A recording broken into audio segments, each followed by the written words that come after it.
Welcome back to the DFS Special. I'm your host, your DFS Jerusalem, coming to you live from the list. You got 150 entries, and then you're a shark, and I don't fuck with you. So there's too much good shit on here. This is the often imitated, never duplicated. I'm here with my lovely co-host. Thank y'all. Stay safe.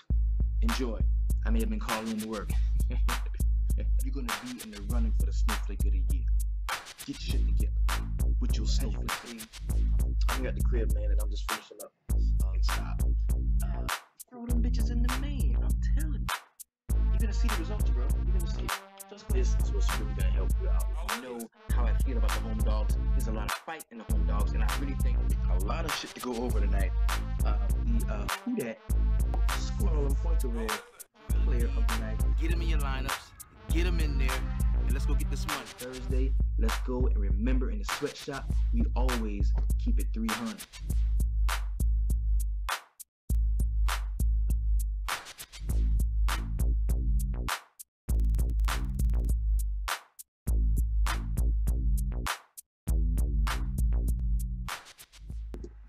What's up? What's happening? This is the big homie, the DFS Jerusalem, your DFS Jerusalem, and of course you can follow me on Twitter at DFS Jerusalem. A lot of stuff to chop up tonight. The biggest news in NBA right now, and we can go ahead and jump right into that. The biggest news in the NBA right now is this: Blake Griffin. Blake Griffin traded to the Detroit Pistons. I think they moved Blake. They moved a couple other meaningless cats and got like a first-round pick in return for him. This was unexpected. I did not expect this to happen. And let's go ahead and pull up Blake to get the full details of the actual trade, because I didn't expect this, bro. I did not expect this to happen. I really didn't. So he goes to Detroit, and Detroit, who do they get? They get, let's check it out. I'll check it out. I want to see like the exact joint. If anybody has it, pull it up. I want to see. I mean, because that's just nutty what they traded him for, bro. They traded him for for basically nothing. I mean, in return, they got like they got nothing for Blake Griffin, bro. They got nothing. They got a first round pick, but they really got nothing for Blake Griffin. And then the funny thing is, didn't Avery Bradley, wasn't he traded? Didn't he come over from Boston? You know what I'm saying? Like they got him from Boston, brought him over just to trade him to the Clippers to get Blake Griffin. Like, I don't understand that. And they got Tobias Harris. So they ship over Tobias Harris, Avery Bradley, and this is just a stupid trade. To me, it was a lateral move for both teams. I don't see where either team gets better. For the simple fact, I don't see where the Clippers get better. Well, okay. So the Clippers, they are free of that huge ass contract. Okay, cool. They are free from that huge contract, and they have more of a starting five. I see that they have more of a starting five because, of course, now you've got Tobias Harris, you've got Sweet Lou Williams, you've got Avery Bradley, you've got DeAndre Jordan, but Wes Matthews has gone over to Detroit too, I believe. I think Wes Matthews was also a part of that. And you've got Boban, who's never going to get starters minutes ever. They just don't like to play him. And then you get a first and a second round pick. Okay, so I see where the Clippers think, whew, I'm glad to be getting rid of that Blake Griffin. Unless he's fucking injured or something like that. Unless there's some kind of sneaky injury or some sneaky suspicion of an impending doom where they see him being injured again. You know what I'm saying? Like, Mo, they weren't going to win a playoff series. They wasn't going to win a playoff series. They're still not going to win a playoff series. It doesn't make any sense. Well, to me, it's not just the whole Blake Griffin thing. It's the way they treated Chris Paul for Blake Griffin. I don't understand that. That's what they did. They chose between Blake and Chris Paul. Chris Paul, probably one of the sturdiest motherfuckers you will ever find in the NBA, especially at a point guard position, takes all the bumps, all the bruises. Yeah, he stops the ball, and he's not, up and down the court play or player, but whatever. So you make this choice between Chris Paul and Blake Griffin, and you choose to ship Chris Paul off, and so you have Blake Griffin. Well, what did you trade him for that? You should have traded Blake Griffin as last year when you probably could have got something for him, and kept Chris Paul. You know what I mean? You should have got rid of Blake Griffin as last year. When certain cats when they were dealing Boogie, when Sacramento was open to dealing Boogie, you know, because we thought that trade would never go through. We thought Divac was going to keep Boogie forever. Well, now I mean, hey, maybe if you would have got rid of Blake Griffin ass when Boogie was up on the trading block, you could have had Boogie. You know, Mike Harper says they're just clearing up space for a run at LeBron and Paul George in the offseason. Yeah, I understand all of that, but no, I don't, man. This is bonehead move, dumb moves. I would never understand this shit. It makes absolutely no sense to me. I think we can run some of these teams way better. K-Max says Paul didn't want to be there. Paul didn't want to be there because he didn't like the fact that him and Blake Griffin kept on having rifts. Him and Blake Griffin kept having rifts. It wasn't about, Chris Paul wanted to play. They both wanted the team to make a choice. They wanted the ownership to make a choice. Hey, we're gonna be a point guard team for me. This will be my team as a point guard, or you're gonna go with the young dude, Blake Griffin. What are you gonna do? And they chose to go with the younger guy. You know, Lorenzo says it's a smart trade mode. The Clippers not going anywhere, and Blake ain't always healthy. Yeah. I'm not talking about trading him now. I'm not talking about trading him now. It's because okay, now you've got to get him under that contract. It's a huge contract. The dude is injury prone. I get the trade now. I just didn't understand the way they shat on Chris Paul the year prior for Blake Griffin. Unless that was the part of their whole plan the whole time was to break that team up and get rid of it. You know what I mean? I didn't understand that. If that was the case, if we wanted to, break this shit up and get rid of some guys, I would have got rid of Blake Griffin as first.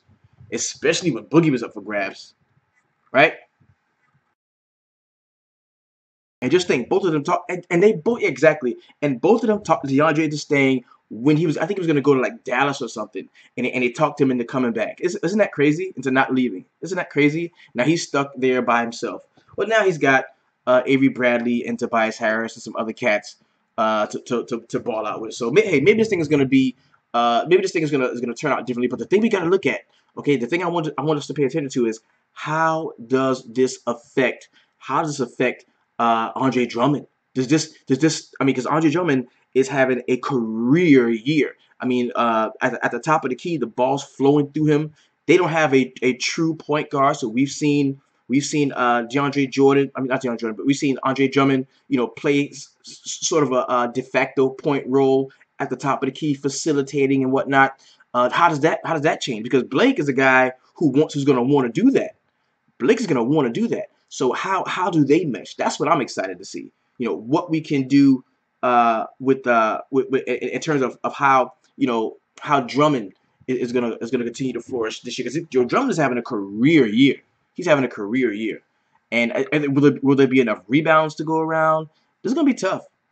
Avery, Tobias, Lou ain't bad with DeAndre for the rest of the season. Nah. I think they'll be cool. I think they'll be cool. I think they'll be cool, especially from a DFS perspective. I think they'll be a cool team to play and tamper with. But man, that was just crazy. I didn't really understand the thought process in it, man. That's crazy. That's crazy. So let's go ahead, man, and jump into our regular formatting of the show. We're gonna rock with the feature for plays of the night. Then we're gonna talk a little bit about the upcoming slate. We've got 9 games. Let's go and check that out really quick. I want you to see that because we have 9 games on deck for today. On a Tuesday, we're going up.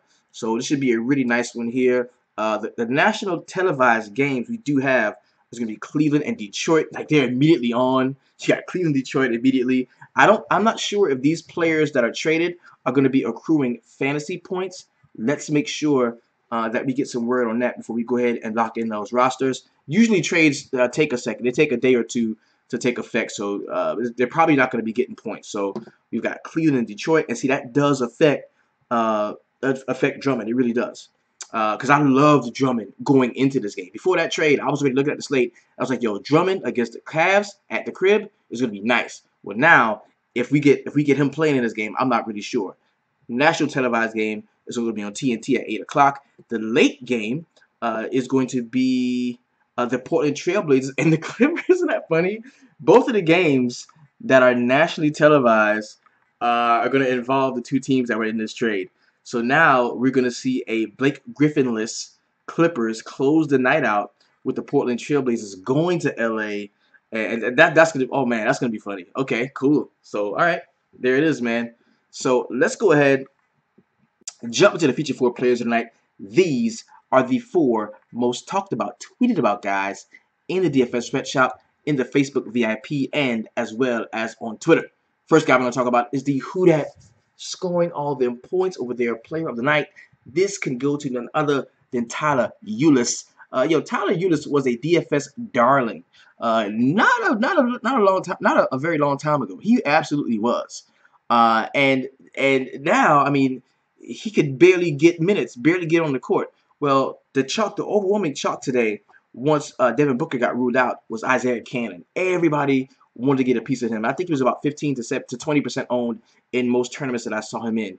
And Tyler Ulis was like 1-2% owned and went out in 31 minutes, 13 points, a rebound, 7 assists, a 3-point shot, 5 steals, 5 big steals, while turning the ball over 3 times.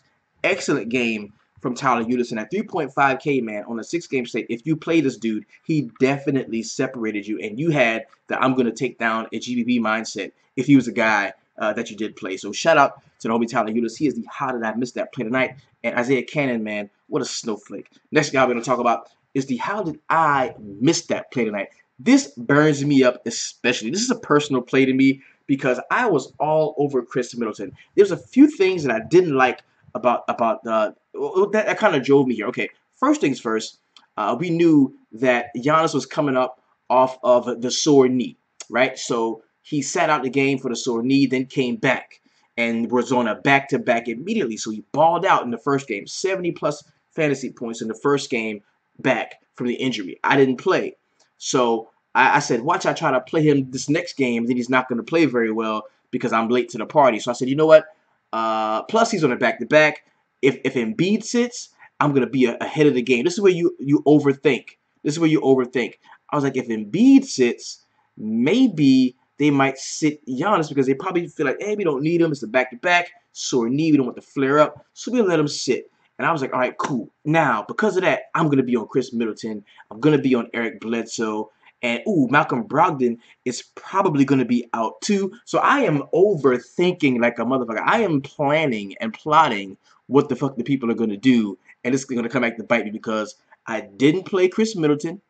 Once I found out that Giannis was going to be playing for sure, once I found out that Brogdon was going to be back, that took me off of Middleton. The only good thing that happened there is I got off of Bledsoe too, and then I shifted my focus to Jeff Teague, which wasn't that great, but it was way better than 3 points or whatever.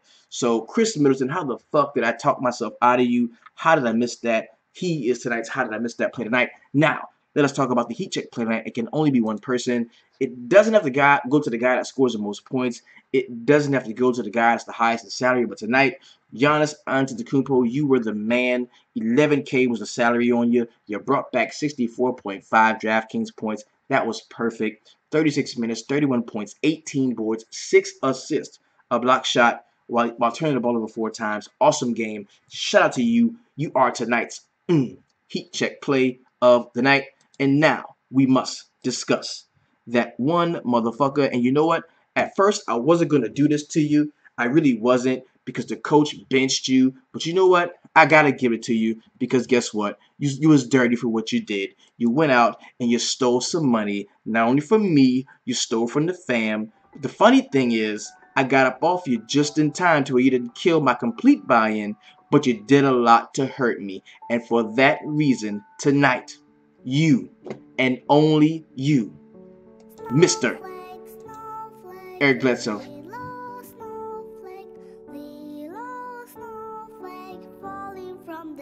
How could you do it to me? Sorry, motherfucker. You know it. Falling on my head. You sorry snowflake fake defense playing ass motherfucker. You a motherfucking snowflake with your snowflake ass, and I'm not gonna roster your bitch ass again. The coach saw you. The coach saw you out there bullshitting, pancaking with your hands. Yo, he was out there teacupping, okay? You out there teacupping with your hands on your hips. And the coach said, you know what? Come here. Sit your ass down. So you get benched. You get banned. You got let out of jail this year. Okay? You got set free this year. Look at the jersey you got on. That's a Phoenix jersey, bro. You got rescued. You got saved. Okay? They turned the key and let your ass out. Right? You were in prison. You were in NBA purgatory. You got out of jail. And this is what you do. You go to a team where you're guaranteed to make a playoff run. Guaranteed. And you out there with your hand on your hips, teacupping like a little bitch. For that reason, use a motherfucking snowflake with your snowflake ass, and I'm not gonna roster your bitch ass again. Now let's get on with the rest of the motherfucking shit. Snowflake with teacupping ass motherfucker. What kind of bullshit is that? Out there with your hand on your hips. The fuck is you talking about? Please. Now, let's go ahead. Jump into tonight's slate, man. We've got 9 games in there, and yo, the beauty of this, okay, this is what we're doing. This is what we're doing, okay? The point of this is a first look podcast, man, and the reason why we're here is because we want to take a look at where the sites rank these cats. We want to look at what FanDuel thinks, what DraftKings thinks. Sit back, take a step back, look at both of them fight over these players and how much they're going to rate the players. Then we're going to swoop in, agree with what we want to agree with, and what makes sense to us, and then we're going to roster those accordingly and build our initial player pool. Then from there, we can do that by checking on DraftKings and on FanDuel, and then from there, we're going to go and make a FanDuel lineup because we can't make a DraftKings lineup here. We're going to make a FanDuel lineup, which should help us out. Now, we did make one last night, but the injury news kind of messed things up. I played very lightly. Play like $8 and 110. I play very lightly. I don't play FanDuel much. I'm more of a DraftKings guy, but I did play lightly and won $2. It was whatever. Dragic, Collison, Tyreek Evans, Will Barton, Butler, Harrison Barnes, Gibson, Amir Johnson, and Hassan Whiteside. I had a couple of Whiteside lines, a Gasol line, so very small profit.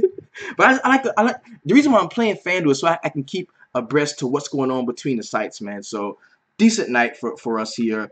Didn't lose anything, and I'm learning about the whole FanDuel and how it goes, especially as I apply it to the other sites, to DraftKings. I love that. So if you've got a lineup, or if you got a player on FanDuel, he's generally going to be priced up 500 more than somebody on DraftKings. Generally, if you got a DraftKings player, if you equate that to FanDuel dollars, he's usually going to be priced up between 2 and 700 more. That's around the right place. If there's anything less, if anybody is cheaper than they're on FanDuel than they are on DraftKings, they're a value. If somebody is 8, 9, 1,000 more, it's a value. Okay, go back and look. Go back and look. I'm not making this up. All right. So let's go ahead and jump into today's slate. First game we got is going to be the Oklahoma City Thunder going to Washington to take on the Wizards here. Russell Westbrook has been on a tear, in my opinion, over the last couple of games. Not in my opinion, real talk. He's been going off. 74, 71, 64 in the last 3. He did have a 48-point game against Brooklyn. I think that was a blowout. But 67 against Cleveland was a really nice one, too. So I think that Russ is in that mode where he is taking the bull by the horns and he is ready to get it in. The one problem with this game is there's not going to be any John Wall.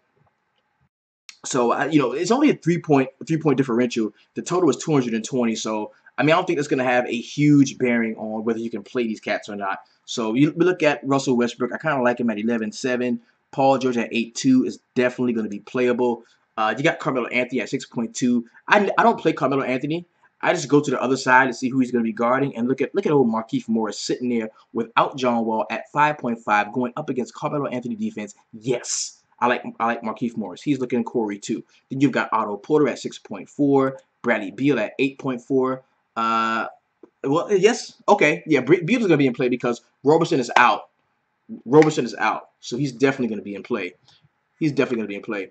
Gunn says Thunder need to get Lou Williams since the Clippers are selling out. Oh, that'd be dope. Yeah, they need a true like two. They need a true two. Yeah, they do.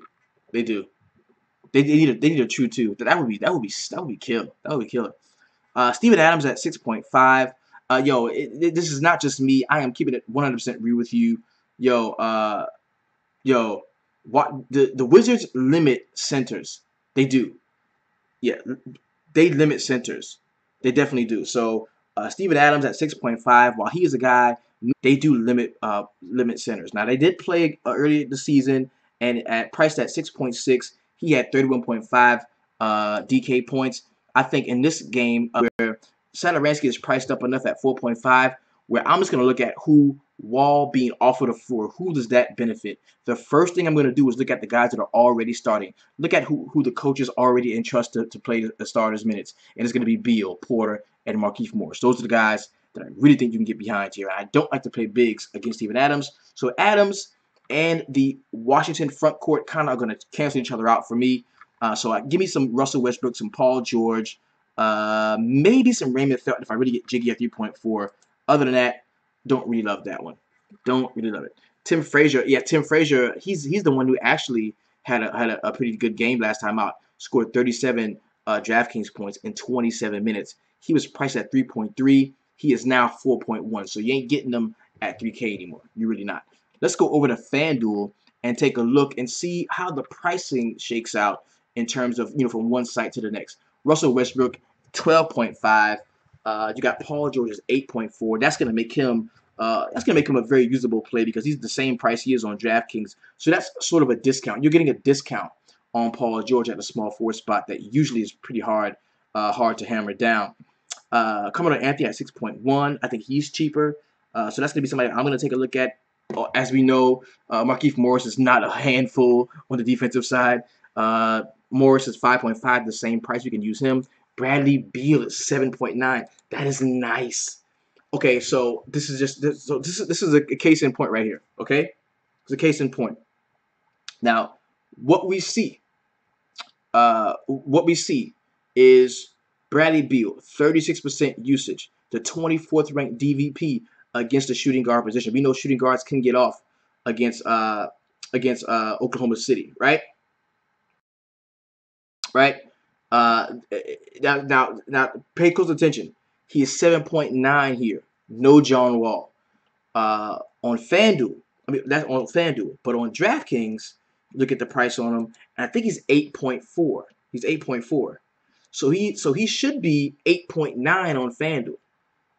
Think about that. The price on Bradley Beal should be at least 8.9. That's what he should be. He's 7.9. You're getting a huge discount on FanDuel.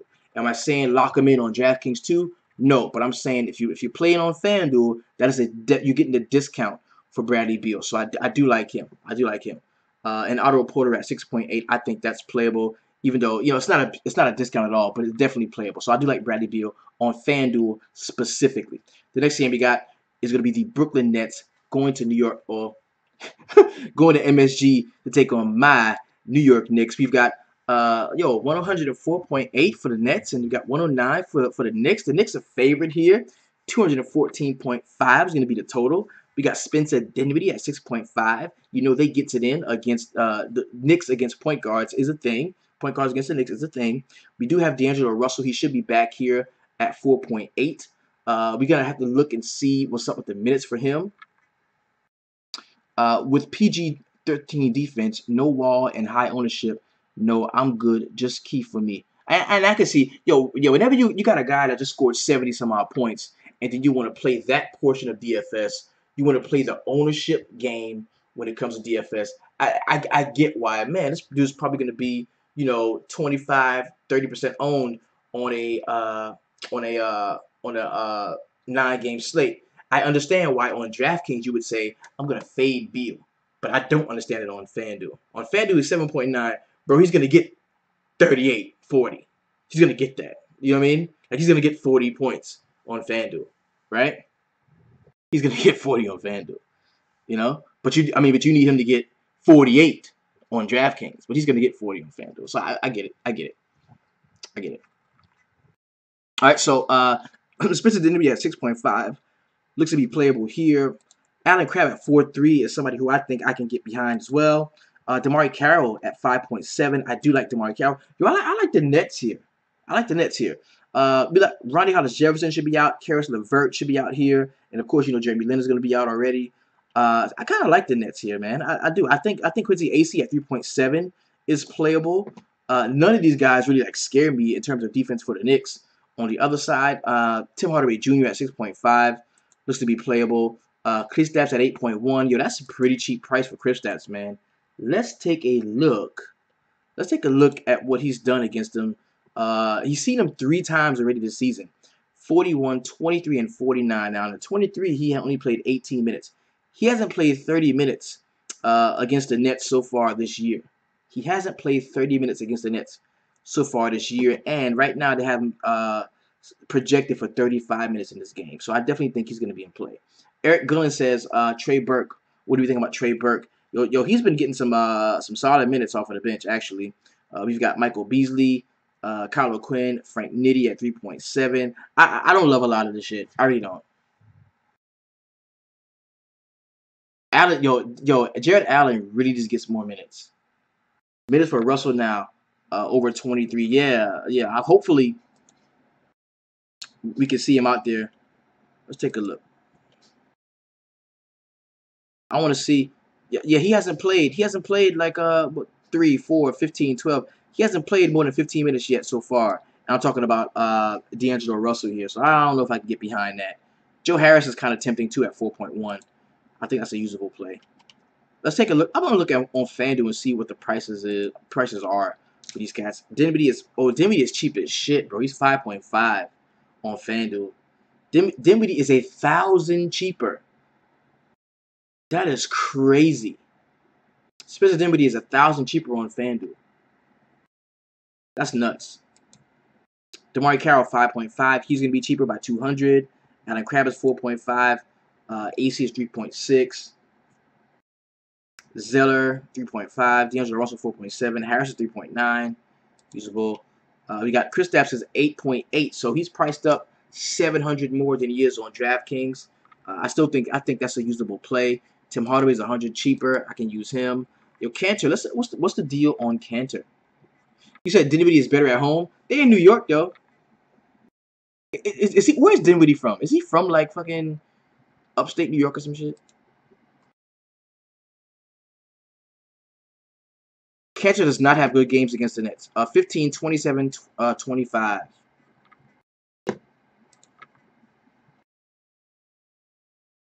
Do we think Russell gets that minutes bump? I want to be ahead of the curve. I really do. I want to be ahead of the curve in terms of getting D'Angelo Russell that playing time.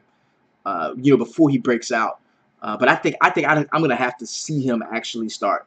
You know what I mean? I'm gonna have to actually see him start. Jarrett Jack at 5K looks usable too, though. That's not a bad play as well. I think Jarrett Jack at 5K could be usable. No Courtney Lee. Yeah. Then we got Minnesota and Toronto's the next game. We are going to Air Canada Center. This should be a good one, bro. Cantor's a no-go. No, I'm not on Cantor, no. Yo, this should be a good one because we've got Karl-Anthony Towns at 9.2, which I kind of like in this spot. I think he's definitely playable here. We got Jimmy Butler probably going to be matched up with DeMar DeRozan. Butler at 8.8. I think he is definitely a usable play. Jeff Teague is down to 5.7. I like that. The Kyle Lowry did bounce back in the last game that he played, or for the first 3 quarters he did, but I think the game got away from him, so he ended up only playing 27 minutes and scoring 35 points. I am not afraid of Jeff Teague defense at 7.4. I think Lowry is in play. DeRozan at 7.7 is a usable option in my opinion. I kind of like Taj Gibson, man, here against Serge Ibaka at 5.4. I definitely think he's a guy you can use. You got Jam Crawford at 4K off of the bench. Don't really loving that. Gunn says hedge Lowry DeRozan with Van Vliet apparently. Oh, bro. That dude, man, and how he's come up, he's a game time decision. Should be returning today, they say. Mrs. Practice following. Oh, he had a baby. He had a baby. He should be good. He's not hurt. He had a baby. So Van Vliet, definitely a guy that's gonna get that gets those minutes, those point guard minutes off of the bench. Yo, shout out to the homie Eric Gullen, man. Thank you so much, bro. Appreciate it, man. Appreciate it. Valanciunas at 5.6. Yo, Valanciunas has been going Donkey Kong recently, and I can't ignore it. 29. And this is not. Yo, this is. He said, "Oh my God, Van Vliet, the baby game." Yo, yeah. So that's definitely usable. Yo, look at this, man. Okay, I could see if he did this against like all shitty centers, but we're talking Brook Lopez isn't that great. Okay, 29.5. Okay, we're talking Rudy Gobert dropped the 60 whop on him. Then 45 against the Plumlee kid. 4.75 in only 11 minutes played against Cat. I think he got ran off of the floor in that game. And then we got 31, 43, 14 against Joel Embiid, 26 against Golden State, 39 against Cleveland. Like, I mean, bro, the dude is balling, man. The dude is balling, bro. He's just balling. And I think while he is, no matter the matchup, you've got to give him some consideration. Centers were really sticking it to Karl Anthony Towns in the early part of the season. They've since tightened up. Well, actually, they're giving it up more on the perimeter. But I think Valanciunas is in play here. Valanciunas, Fred Van Vliet with the baby game at 4.3, and do not ignore Pascal Siakam at 3.5. I think he's a playable option as well. Let's go over to FanDuel and take a look and see what's going on. Yeah, Eric makes a great point. It's his minutes, and we're talking about Valanciunas. His minutes may fluctuate from time to time, and I think when they play like the smaller athletic centers, they run them off of the court. You know what I mean? I think they do that. All right, so looking at the Minnesota and Toronto game from a FanDuel perspective, 218 points is the total here, and Toronto is favored by 6.5. So Butler is 9, He's a couple hundred more, Karl Anthony Towns is 400 more. Wiggins similarly priced. Jeff Teague is priced up, I think. Well, he's the same, a similar price. Yeah, he's usable. And then Taj Gibson, the same price at 5.4. We've got DeMar DeRozan is priced up. I think about what 800. He's priced up here. Yeah, he priced up 800 here. Kyle Lowry is at 7.7, who I think that's a pretty usable spot. And then we got Valanciunas and Ibaka at 5.7 with Van Vliet at 4.9 and Pascal Siakam. Okay, cool. I can do that. DeRozan against the Butler defense, kind of scary. Yo, Butler has not been very great on defense this year. He's not. He's not like shutting cats down. He's not. The next game we got is going to be the Cleveland Cavaliers going to Detroit to take on the Pistons. Yo, this is not correct. This is going to be totally different. We don't even know what the actual rotation is going to be, the starters and all of that shit. We don't really know. But I can tell you this: LeBron 11.3. Yo, are we just gonna we continue to play LeBron? And over the last two games, 58.5, did a lot of that late in the second half. The 64 against Indiana, did a lot of that late in the second half. Like, he's been playing a ton of fucking minutes. It wouldn't surprise me if LeBron is actually leading the league in minutes played right now. 38, 40, 38, 38, 35, 36, 40. I mean, come on, man. Like LeBron is getting all the minutes, bro. And for that reason, man, I cannot ignore him. And Cleveland has been in such a disarray. Like, I'm sure you've all heard the stories about, Isaiah Thomas, not wanting to find fault in himself for what they're going through and how the team was kind of clicking. And then Isaiah Thomas started playing, and then the team went all to shit. He's a defensive liability. The team is not backing him up. Like, it's just a lot of stuff going on here, man. So, LeBron is the one staple in this game that we know is going to go out and going to play well. I mean, what else can you do, man? Maybe Love at 7.2 is cheap enough, and he's a power forward, center eligible, somebody you can look at. We know that you may think that centers don't do very well against Cleveland, but I think Drummond can go out and play a pretty decent game against them. And we love to play two guards against the Cavaliers. We love to play two guards. Now Bullock is probably going to start. GPP punt for Rose at point guard. Okay. Bullock and Tolliver. Yet those guys got off, man. They got off last time too. Because I mean, look at all of this is going to be gone. You're not going to have Tobias Harris. There's no Avery Bradley here.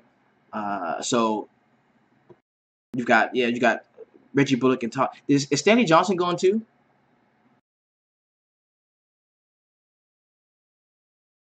I think Stanley Johnson wasn't he wrapped up in that trade as well?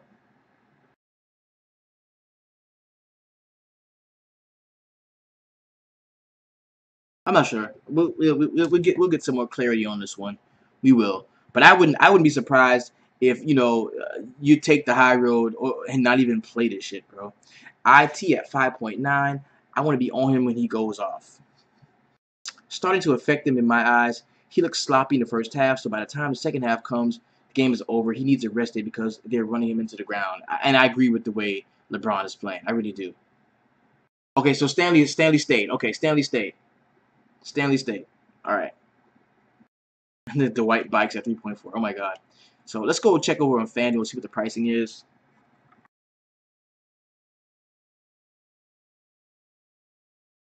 Let's see.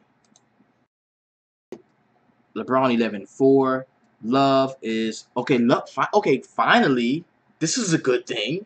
Now Kevin Love is power forward eligible, whereas he was always only center eligible. That I think that could mean something for me. I kind of like that. You giving Kevin Love at the power forward spot, where I'm not one shot, one kill, and I'm only I'm using him to kill my center spot. I think Kevin Love 7K is playable here. He's cheaper than he is on DraftKings as well. Okay, that's the one spot I really think I can go. Love, maybe some LeBron. Drummond is 10.5. That's a no. You got Bullock is still cheap at 3.8. You've got Tolliver is cheap at 3.8. Both usable. Yeah. Stanley Johnson is 4.3. Maybe you can use him. Okay. Okay. Next game we got is going to be Orlando and the Houston Rockets. Yo, there's a couple of things we need to know about this game. First thing first is Aaron Gordon, man. Looks like a game time decision. He is priced at 7.9.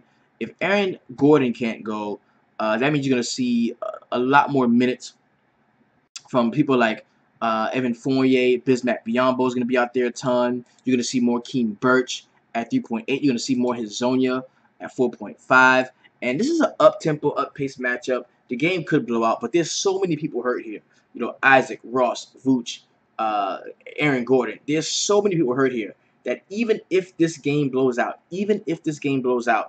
somebody has got to play those minutes. And that's why people like Hezonja, Birch are going to be in play. Okay? That's why those guys are going to be in play. Do I think Blake will be eligible to play? I don't think so. I don't think he will be. I don't think he will be. I think they're gonna sit him out a day. Usually that's what happens. Houston, Orlando, big blowouts coming from the homie Stephen Smith.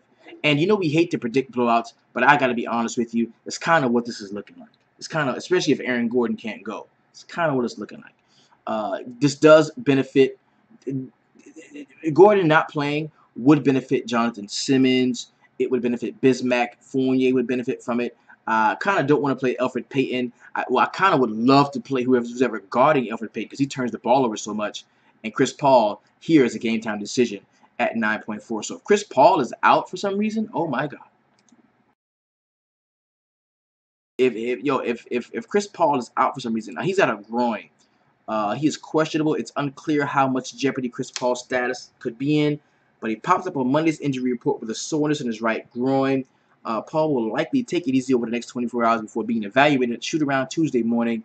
He just wants to make sure it's 100%. That's coming from Coach Mike D'Antoni. So if there's no Paul, you're definitely looking at James Harden at 11.2, Clint Capella at 7K. Looks to be usable against Bismack Biyombo. Bamuti at 4.2 could be a usable option here. And, of course, Eric Gordon off of the bench at 6.3. Maybe some Gerald Green at 4.8. Eric Gordon, a lock if Chris Paul's out. I would tend to agree with that. Yes. Let's go ahead, check over on FanDuel, see if the pricing is different. Gordon, 8.3. Elfrid Payton is 7K. Fournier, 6.4. Bismack a little cheaper at 5.5. Simmons is 4.7. That's going to be usable. You got Birch and Hazonia. Birch is priced up a little bit. James Harden is 12.1 on FanDuel. Good Lord. Good Lord. Mike Drop says Simmons is an absolute cash play. 4.9 in this up-tempo game. Give me that. I definitely agree. I agree with that. Capella 7.5. 10.4 for Chris Paul. Ooh, that's priced up on an injury. And then we got Eric. Look at Eric Gordon sitting there at 5.4. That's gonna be the stupid chalk. So if I'm Houston, why would I play Paul here? I would believe I could take care of business without Paul and let him rest. I agree with that. Especially if Aaron Gordon is ruled out. Yeah. Especially if Aaron Gordon is ruled out. Yeah. But look at Eric Gordon, man. 5.4 on FanDuel. That's nutty. That whether Paul plays or not, I think Eric Gordon on FanDuel is in play, whether he plays or not. See, this happened last game. I think Gordon had a monster. And it was hidden, the game before that, because he had 37 against the Pelicans. That's right, going back to New Orleans. And he was hidden by the fact that he was coming off of the bench, and that Harden and Chris Paul were healthy, ready to go, and they both played. And he came off of the bench and killed it. But he was hidden because he was on the bench, and he was priced down. He was 4.8, and he wasn't even like 40% owned. He should have been. So that's going to be the guy that I like. Next game it's going to be the Sacramento Kings going to New Orleans to take on the Pelicans. This is bittersweet because there's no Boogie here. Shout out to the homie, man. Get well, rest up. Hope everything's all right. So we got Anthony Davis at 11.4, and it's been quite some time when we could, because it feels like they've always been on the same team. Like, that's how much I don't play Anthony Davis. I feel like they just, him and Boogie have always been together, but it hasn't been like that. And there was a time a couple of years back when all we did was play Anthony Davis. And I think this is definitely one of those times where AD is in play, where Drew Holiday is in play, where Etuan Moore is in play. If you want to get stupid jiggy with Dante Cunningham, I can get it, but I'm not a big fan of that. Rondo at 4.8 is definitely in play.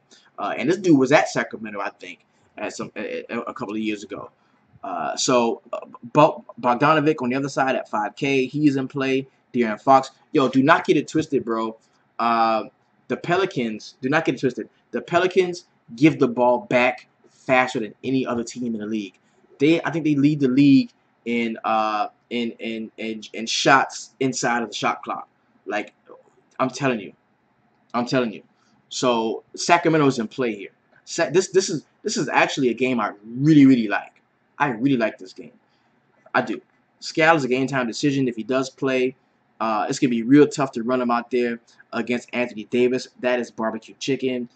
Costa Kufis at 4.2 could be a guy you might want to take a look at. You got Zebo at 5.3. Maybe you can go there. Justin Jackson at 3.5. That kid can shoot, and I think he's had some decent games lately. But I think, 23.75 against San Antonio. But beyond a shadow of a doubt, AD, man, is definitely in play. We got Buddy Hield at 5K, going back to New Orleans, the team that drafted him. Yeah, remember that?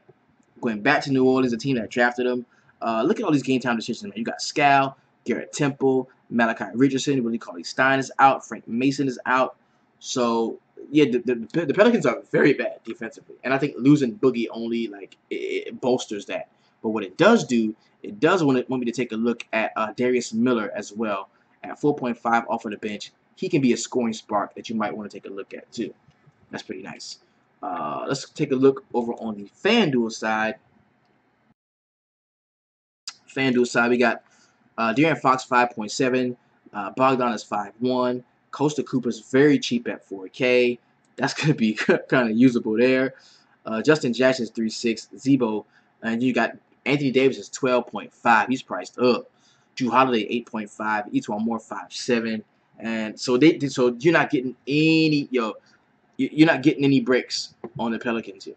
You're not getting any breaks on this game. This is a good game to play. Is Etuan Moore in play? Yes. They're gonna need that scoring punch from somewhere.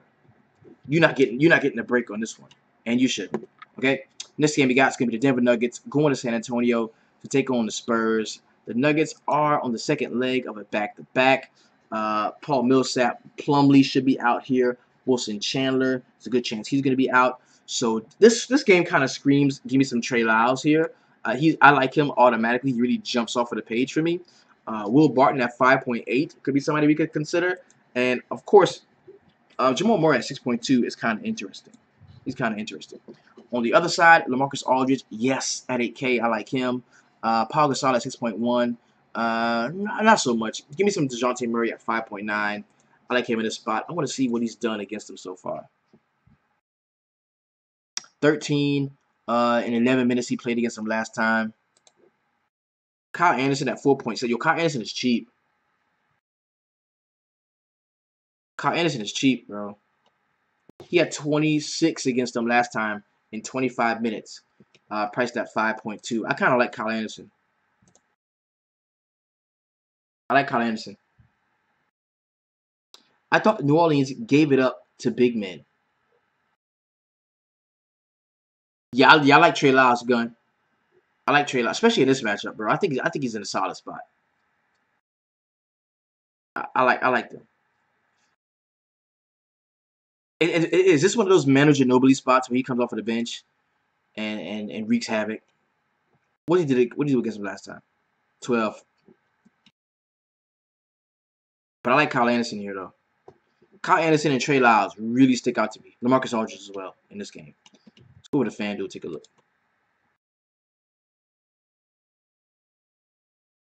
201 is the total here too, and the Spurs are giving up 6 points at the crib. So Murray is 6.3 priced up. Anderson is 5.5. See, so that's telling. He's 4.7 on DraftKings. He's 800 more on FanDuel. So FanDuel really believes that Kyle Anderson is going to score 30 plus points. That's what they believe. They believe Kyle Anderson is going to score 30 plus points. That's what they're saying, and I agree. You've got Aldridge is 9K. Jokic is 9.7. Ooh. Barton is 6K here. Jamal Murray is 6.5. And Trey Lyles on FanDuel is 5.9. Okay. Next game we got is going to be the Golden State Warriors going to Utah to take on the Jazz. And the first thing I want to check on is what has he done against them historically? Do they run him off of the court or not? I don't think they should be. They should. But okay. See, look. Now these game logs will tell you that Utah is a team that is sticking to their guns. They're not going to allow you to run their center off of the court. So he's 35, 31, 33, 31, 37, 39, 33 minutes. They're leaving him out there. They're not letting them run him off of the court. This is his first time seeing him this year. And for that reason, at 7.5, the fact that they're at home, I am going to have a look at not only Rudy Gobert here, but I think Donovan Mitchell at 6.9 can be in play. And that's it. That's it. Which prices do you put more value on, FanDuel or DK? Like, which, in your opinion, usually get it right? To me, I don't look at the actual price. I look at the difference in price and see how far we are to one side or the other. You see what I'm saying? Like if we've got okay, let's go back and backtrack, and I want to show you something real quick. Like where's one that was really good? It was one that was really good. Okay, like yes, like Bradley Beal. Okay, like Bradley Beal. Bradley Beal is 8.4 on DraftKings. So I'm looking for him to be. I was honestly looking for him with John Wall out to be 8.9 on FanDuel. Well, he is cheaper. He is 7.9. So that's a major pull in the other direction. And what that says to me is that, you know, DraftKings, which rewards you for peripheral stats, right? DraftKings rewards you for peripheral stats. That tells me that DraftKings thinks that he's going to have a little bit of that assist power that John Wall had. He's going to be able to get down and grab a couple of rebounds. He's going to do more in the way of peripherals. That's why he's priced at 8.4. Maybe FanDuel doesn't recognize that at 7.9. So I'm going to take the DraftKings bait, but just not at 8.4. I'm going to take it at 7.9 on FanDuel. Do you see what I'm saying? That's how I use it to correlate. That's how I use it. I really hope that made sense. Donovan Mitchell at 6.9. The reason why I like him is because Klay Thompson defense just has not been I'm saying if you tell me right now Which site are you going to play Bradley Beal on? You're going to play him on one site. I'm playing him on FanDuel, right? So Steph Curry, game time decision at 10.5. Does he have an ankle? I think he has an ankle. No, okay, shoulder. Ooh, that's a shooting thing. It's unsure when Curry suffered the injury. However, the injury didn't seem to bother him on Saturday when Curry dropped the season high 49 points in 37 minutes. So Curry should be good to go. Curry should be good to go. There's no need to speculate on that one. KD at 9.8 to get him under 10K. 18th ranked DVP against the power forward. So I think Durant is easily in play. Draymond Green at 7.8. I think he is in play. That's what they're going to try to use to run Rudy Gobert off of the court. So I think he is in play. You got Andre Iguodala off of the bench at 3.8. I think he is going to be usable. I don't want a lot of this game. I just think, Donovan Mitchell, Rudy Gobert are going to be out there for a ton of minutes. They're number 1 and 2 or 1, 2, and 3 with Rubio on the team in usage. 36.9% usage for Donovan Mitchell, which is really why I like him under 7K. If I can pay under 7K in a fast-paced matchup, because the pace of this game is going to be dictated by the best player on the floor, which should be Kevin Durant. So if I get an up-tempo matchup, Donovan Mitchell, 36.9% usage, got him also under 7K. I think that's definitely going to be playable. Have they seen the Warriors yet this year? Yes, and he dropped 35 on them. That's kind of what I need. I'm cool with that. KD had a bad game last game too. Does he bounce back? I think so. I think so. So let's go ahead and take a look on FanDuel and see where the price points are and if they're going to give us any telltale signs and which ways we should go. Kevin Durant, 10.2. Steph Curry is 500 cheaper on FanDuel, so that looks to be playable there. Draymond is 8K. Clay is 6.3. He is cheaper than he is on DraftKings as well. Rudy Gobert, 8.2, priced up some. Donovan Mitchell is 400 more. Ricky Rubio is 5.1, similarly priced. Maybe he's somebody who I can look at on FanDuel as well. Last game on the slate is going to be the Portland Trailblazers going to Los Angeles to take on the Clippers, man. They're going to be live and direct in the Staples Center without Blake Griffin, man. That is crazy. So real quick, man, Blake Griffin is 8.9, and I don't think there's going to be. It's not going to accrue any points. They're not. Late night hammer game. Give me, I like this is one of those nights where I think it's okay to stack up Portland. The late night hammer could definitely be the Portland Trailblazers. I'm talking Dame. I'm talking CJ McCollum. I'm talking Nurk at 5.8. Look at the price on Nurk. That is stupid. And this is the worst team in the league, bro, against centers. He saw him earlier this year, and in 27 minutes had 24 fantasy points. This is one of the worst teams in the league against centers, who just lost Blake Griffin, and the team seems to be in somewhat of a disarray. So this could be nice. This could be nice. I kind of like this. I kind of like Nurk. I mean, they're all in solid. They're all in solid positioning. The DVP is live for everybody. The DVP is happening for everybody. On the other side, we got DeAndre Jordan at 6.8. I don't absolutely love him. Milos at 4.9. Could be usable. Tyrone Wallace at 4.5. So now, do those guys play now? Is Tyrone Wallace still starting? You know what I mean? Like, we know Wesley Matthews is gone. Wesley Johnson is gone, right? Montrezl Harrell 4.1. Is he now gonna be the de facto power forward? If that be the case, I want to see what the rotation looks like, bro. If Montrezl Harrell gets to start with DeAndre Jordan, because who do you think it's gonna be? Because it should be okay. I think you're just not gonna start Lou Williams. I think Lou Williams is like the career 6-man guy, right? So I'm saying they go DeAndre Jordan, Montrezl Harrell, Milos Teodosic,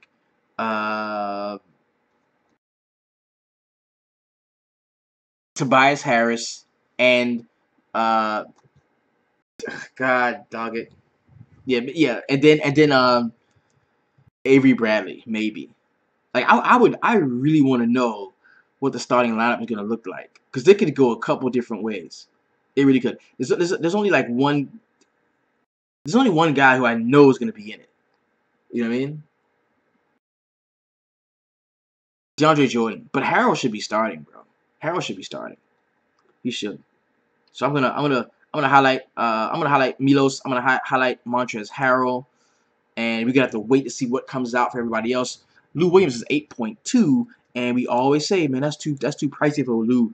Lou Williams costs too much, but he just goes out and he gets it done. He just dropped 70, 39, 70, 34, 33, 65, 30, 51, 39, 46, 65. Lou has been balling. He's been stumbling, bumbling, and fumbling, and knocking down shots all over the place. Okay? So I think Doc gets traded to Cleveland this offseason. That's funny as well. Chuck Thornton says Harold is a lock for him. I think I like Harold here. I do. Let's go check over on FanDuel and see what's happening. See what the pricing is. If it's a little different. You got Dame at 9.1. CJ is 7.5. Nurk is 6K. Aminu 5.2. Ed Davis 5.2. And Harkins is 3.5. On the other side, you got DeAndre Jordan at 7.7. Tyrone Wallace 4.4. Milos is cheaper at 4.7. Wesley Johnson is gone. Montrez, the same price on both sites at 4.1. Sweet Lou is 8.9. He's 700 more on FanDuel. So I would rock him out on DraftKings at 8.2. I think that's somewhat of a discount at 8.2 for Sweet Lou on DraftKings. So let's go over and generate a FanDuel lineup. We're gonna do this together as a group. We're gonna knock this puppy out, and this is the actual lineup that I'm gonna be rolling out. Bryce Johnson, Mo, not Wesley. Okay. Doc would be a hit in Cleveland. If he'd be a hit anywhere, bro. Doc is that dude. He's gonna bring his son. They're a package deal. Doc and Austin, they're a package deal all the time. All right, so let's go position by position. Lock a cat in, man. The point guard that I feel like I must have coming up today. We're taking a look. The point guard that I feel like I've got to have some exposure to.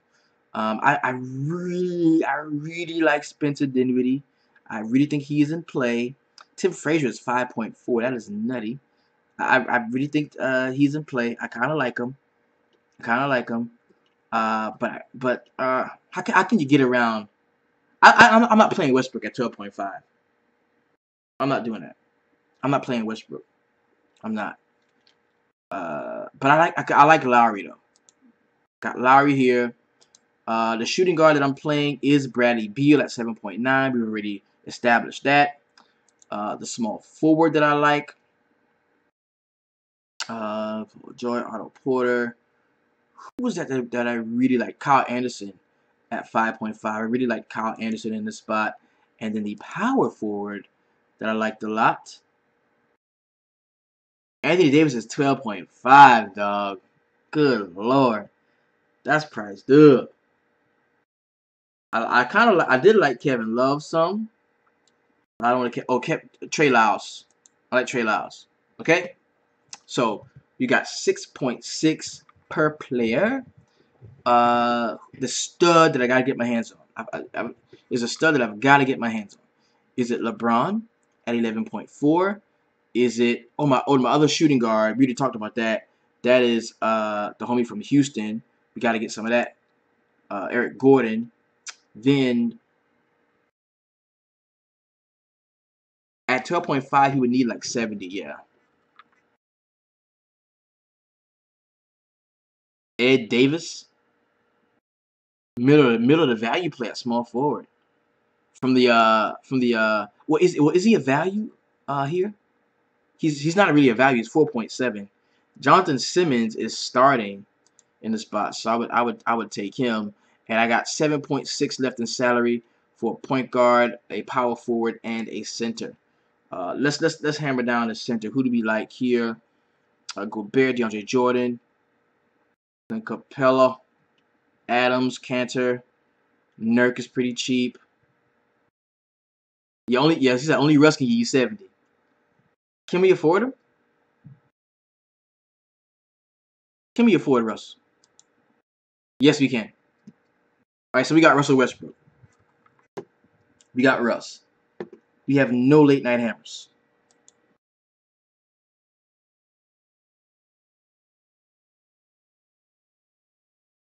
Oubre, if Wall is out, could do well, or Markieff. That's right. I like Markieff. We talked about that. I like Markieff Morris.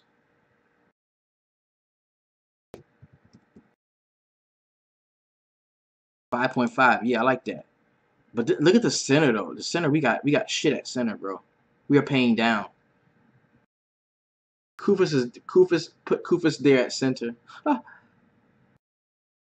mean, yeah, Tristan Thompson is 4K. Gortat is 3.9. Jaja. Montrezl Harrell, yeah. That's right. Yeah, Harrell, that's gonna be a nice little but this is something that we might have to change though, because something else could come up.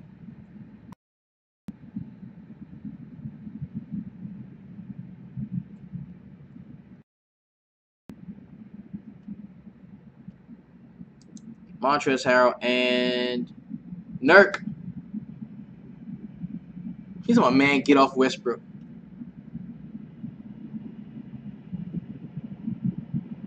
Lillard for Westbrook. Okay. I can dig that. Yeah, yeah. Big game Dame for Westbrook. And we've got what? 9.7 left for a center. We can do whatever we want to do right here. Okay, do we go Towns? Towns against Toronto in the Air Canada Center. Or do we go Jokic? This is it. That's it. Right now, Towns or Jokic? Which one? Right now, take a vote. Give me Towns or Jokic. It's all on you. Towns or Jokic? Which one? You tell us right now. We've got Jokic on a back-to-back, going to San Antonio. We got Towns going to the Air Canada Center. Towns. Yep, that's what I'm seeing. I'm seeing a lot of Towns.